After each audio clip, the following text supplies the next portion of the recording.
What's up mga ka-Real Property Finder at Real Property Philippines. Isang magandang hapon po sa ating lahat. Andito po ako ngayon sa Tagkawayan, Quezon. May binisita po ako rito ang property na along along Barangay Road. Bale, ito pong pinaka property mga ka-farm ay tuhog po nitong pinaka Barangay Road na to. Ito pong portion dito na aking kinatatayuan ay cemented na po. Pero mula po dun sa National Highway na going po ng town proper po ng Tagkawayan, meron pa po kaming mga dinaanan na rough road na area. Pero ongoing na po yung pagde-develop sa diversion road, and then papasok po dito sa pinaka Barangay Road mga ka-farm. Ito pong property mga ka-farm ay may kabuang sukat po na 5 hectares mahigit. According po kay Sir Romulo na ating kasama sa araw na to, ay kulang-kulang 6 na hektarya daw po itong property. At ayon po sa kanya, dito po nagsisimula yung pinaka delantera ng property mga ka-farm. Ito pong pinakanyog na to na akin pong itinuturo hanggang ito rin pong nyog na to sa kabila. Papunta po doon sa gawin na yon. Bale, ito pong property mga ka-farm ay slightly downhill po siya. Pero may mga portion naman po na flat na area. Dangan nga lang po hindi namin to magawang libutin dahil medyo masukal po ng bahagya. Dahil panay po ng ulan dito sa Tagkawayan, Quezon, kaya medyo nagtaasan na po yung mga damo. Pero sa atin po nakikita, ito pong property mga ka-farm ay marami pa po rito mga puno ng nyug at saka po mga fruit bearing. May mga fruit bearing po dito kagaya po ng avocado, santol. Ito po ang puno ng santol. Ito po ang puno ng kamyas. And then langka. Ayan po, may mga puno po siya. And then ang mga hardwood naman po rito na matatagpuan ay meron pong mahogany.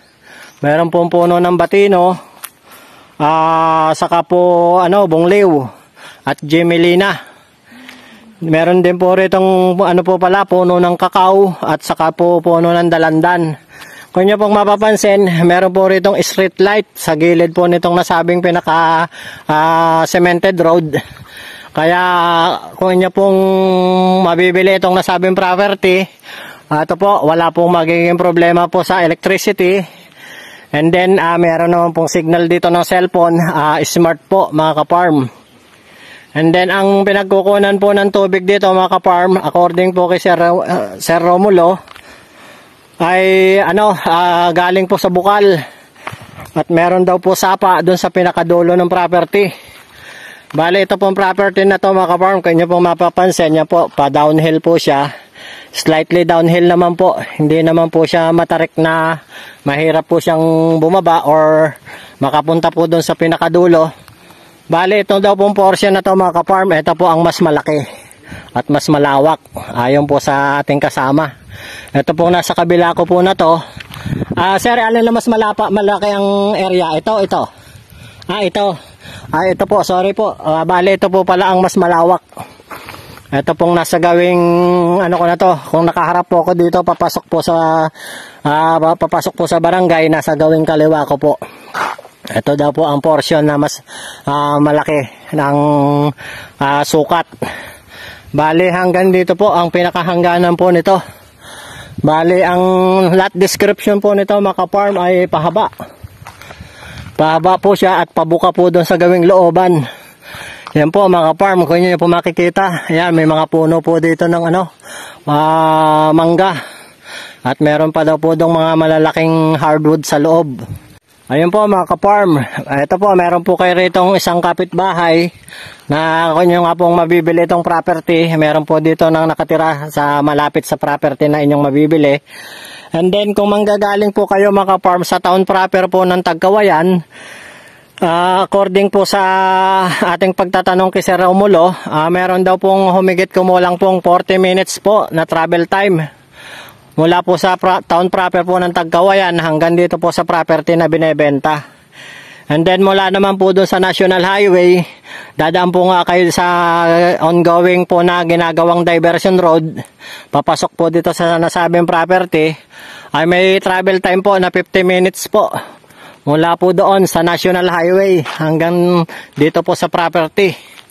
Kaya sa mga interested buyer po, tawag na po kayo sa number na makikita nyo sa inyong screen.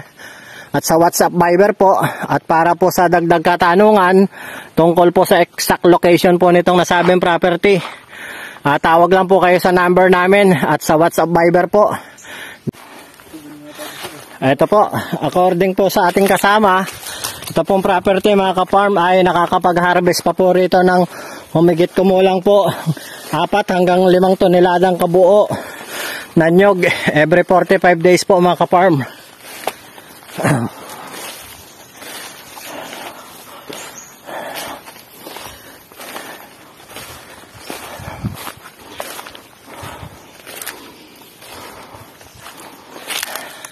Bale, ito pong property mga ka-farm ay title, and then according nga po sa kasama natin, bale updated naman daw po ang amilyar at may lot plan na rin po ito na hawak na po ng aking kapatid dahil ayon nga po kay Sir Romulo na i-submit na raw po niya yung mga dokumento nito sa office. Kaya yun lamang po mga ka-farm, sa mga interested buyer po, tawag na po kayo sa number na makikita nyo sa inyong screen at sa WhatsApp Viber po mga ka-farm. Ito ang ano niya.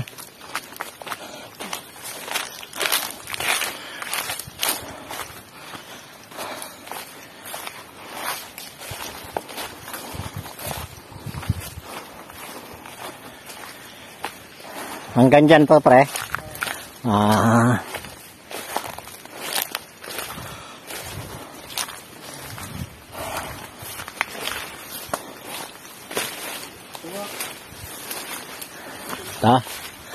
Ito may kakao.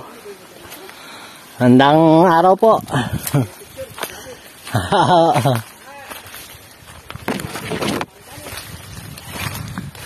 Kakao pre. Hinog na to. Hinog na. Aray, buksan mo. Hinog na yan. Ayun, may mga bungang kakao. Pahingi pahingi. Oo. Tamis to eh.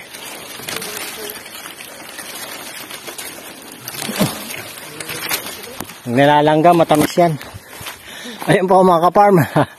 Namitas po ako ng bunga ng kakao. Ayun po mga ka-farm, kung inyo po mapapansin, mabababa pa po itong nyog dito. Nasa ating puntansya, matatagalan pa po yung mapapakinabangan.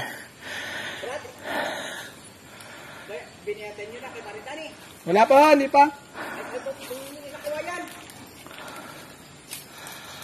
Ayan po yung mga hardwood.